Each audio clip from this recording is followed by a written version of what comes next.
Sometimes good news comes by way of bad news, doesn't it?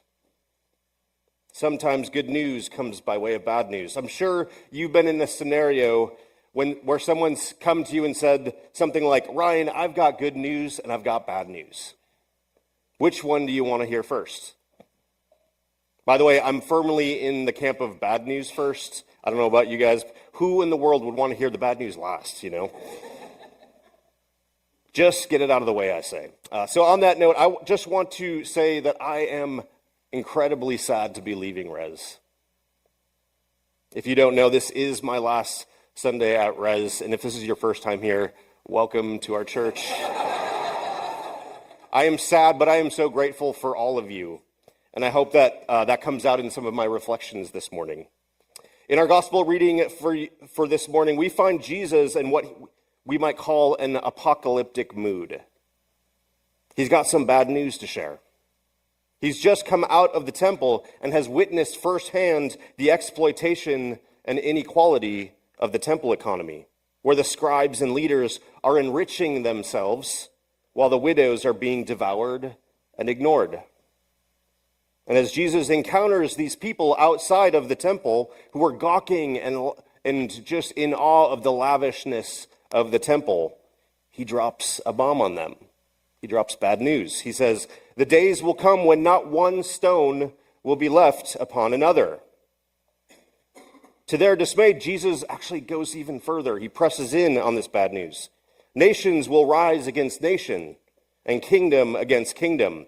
There will be earthquakes and famines and plagues, and the people of God will be persecuted along the way.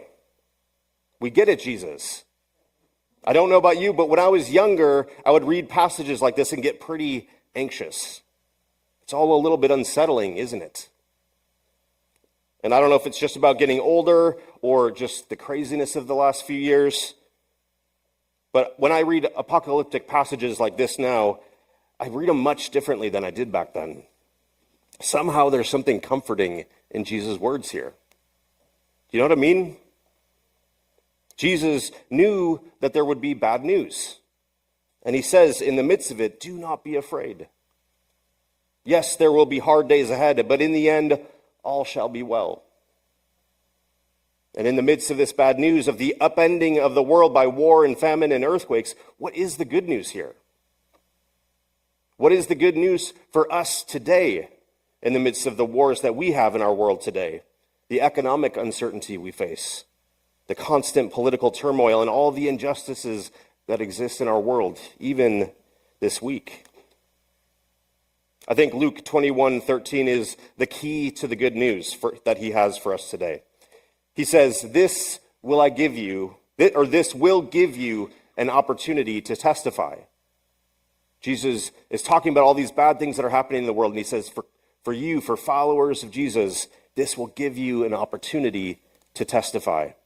In other words, Jesus says, you are the good news. You who follow Jesus in his footsteps, who bear witness to the death and resurrection of Jesus in your lives, who claim the Beatitudes as a way of life. You who recognize that the way up is actually down. You who proclaim Christ crucified, which looks like foolishness to the world. Church, in a world that is turned upside down like we have in our world today, where bad news seems like it's literally everywhere, Jesus proclaims that you and we are the good news. Over the past 6 years, I can say with confidence that you have been good news, precisely because you have been willing to bear witness to the cross and resurrection of Jesus every day. You've been given the opportunity to testify, and I've seen you proclaim this good news in your lives. With your love of God and neighbor, with your grace and compassion for those in the margins. I personally have been a recipient of the good news, and it has changed my life here. Our readings from Malachi and Psalm 98, I think, speak to some of this good news in a couple of ways that I'd like to share for you this morning. If you're not familiar, our reading from Malachi comes from the very last chapter of the very last book of the Old Testament. The prophet is looking ahead to the day of the Lord, what is to come for the people of Israel. There is this promised future and a promised hope for the people, just as there is today for us. A day is coming when all will be made right in the world. The arrogant and evil will pass away like ash in the wind. And on the day of the Lord, for those who revere God, it says, the Sun of Righteousness will rise with healing in its wings. I love this image. It's one of my favorites. There's a song that I love that portrays this, and I think we might be singing it today, maybe, so I'm excited for that. I love going outside when it's still cold out, and we've experienced that a little bit here this week in Austin, when the sun rises and that warmth touches your skin in the midst of the cold. I love that. And here in Malachi, we have a promise of healing that feels like that will come for people like a sunrise on a cold day. This is a promise of healing and that it will come. You may not know this, but when I first came to Res, I was pretty beat up from past ministry experiences. I had a lot of pain and loss from the church that I had left behind in Milwaukee. So coming to Res was actually a huge step for me and my family. And over the past 6 years, you all have been good news to us because we have experienced so much of this healing in this place.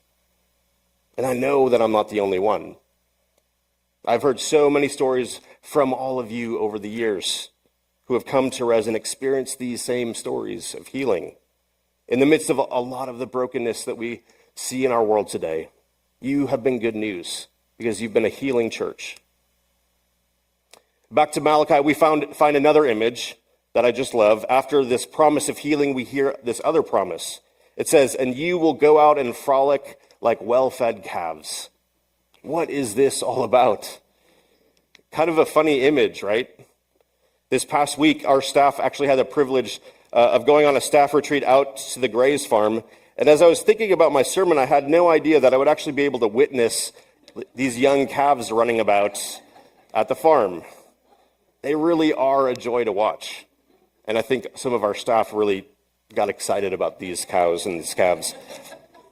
So if you have a bad day, just YouTube calves frolicking, and I promise it will lighten your day just a little bit. One commentator on this passage in Malachi said, here alongside the image of healing sunlight comes the image of leaping calves, young beings who cannot stand still for the joy in their limbs. Whereas you have been good news to me and to so many others in the way that we embody joy in our community. I've experienced joy in my limbs as I've spent time here at Res. And Sean, this comes from the top down, right? You've been such a gift to me and to our community in the ways that I think everyone would agree with this, that you relentlessly harass us with joy. I picked that word harass intentionally because for some of us, we don't like it. There's something about it, right? You knew what you were doing when you cast this vision 10 years ago of a life together that is marked by the goodness of God. And I think that's central to who we are as a church because of it, because of that vision. In our world today, with so much pain and suffering around us, it feels like we've had to fight to find and embrace this frolicking calves kind of joy. But I do think that for Res, it has become a form of resistance to the death-dealing ways of our world. We throw parties and we celebrate and we fiesta, not just because it's fun to do, but precisely because it is our proclamation against the death and despair that we see in our world. And can I just say that I'm super sad that one of the first things that y'all are going to do when I'm gone is to throw a St. Nick's party with a mariachi band. Sean's been talking about a mariachi band for like 6 years now, and it's finally happening after I go. So I'll be sad. I can still come, right? Yeah. Finally, we turn to our psalm reading from this morning, Psalm 98. It's no surprise that this psalm is a favorite of mine. If you know me, given the rich creation imagery that you see in the text, all of creation is singing praises to God.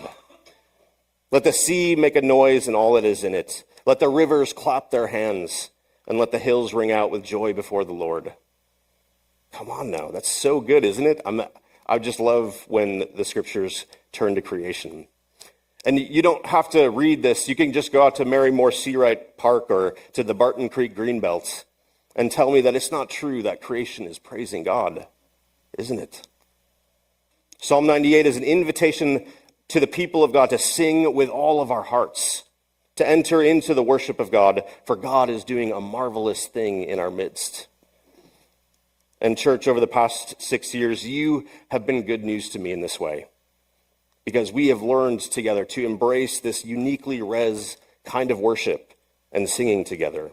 The incense, the bells, the liturgy, the incredible music from our musicians, the sometimes awkward clapping, the invitation to come to the table to receive Jesus each and every week, the healing services, the candles on Christmas Eve, the pub singing on Epiphany, the ashes on Ash Wednesday, the foot washing on Maundy Thursday, the rose petals on the cross on Good Friday, the loud bells on Easter Sunday, and every man, woman, and child who has ever been dunked in the waters of baptism. In all of these ways, we have responded to this invitation in Psalm 98 to be what I call a singing church, right? To be a church that is known for its worship and wonder of God. And this is something that I will cherish forever. Beloved, there is a lot of bad news in our world today. There are times when it feels straight up apocalyptic. And yet Jesus reminds us not to be afraid, but to take up the opportunity to testify and be good news in our world. I know I've shared this before, but one of the ways I think about being good news as a church and how we've done that here at Res for so long is to be like the bur oak tree. You've probably heard me share about this before. Back in the summer of 2012, we planted a church in Milwaukee. And one of the guiding visions for the church was, and we made it actually into the logo of our church at the time, was this vision of an oak tree. And not just any oak tree, but a bur oak tree. One of our founding members was an ecologist, and he shared this vision of how a bur oak tree is known for its deep taproot and its thick bark, and how it can withstand drought and fire over time. It's known for its scraggly acorns, and I have one here. You can look at it afterwards if you want to. It's got these scraggly acorns that are a favorite snack for a lot of animals. And it's known for its ability to host a large and diverse habitat. Hundreds of different species of animals call the bur oak tree their home. It was this incredible image of good news to the world. The bad news was that this church that I was a part of had to eventually shut its doors after 5 years. And we didn't get to this opportunity to live out what it meant to be a bur oak tree. Then Bliss and I decided to come to Resurrection at Sean's invitation and come to find out that right in front of our church, right out behind this wall here, are a collection of bur oak trees that have been thriving.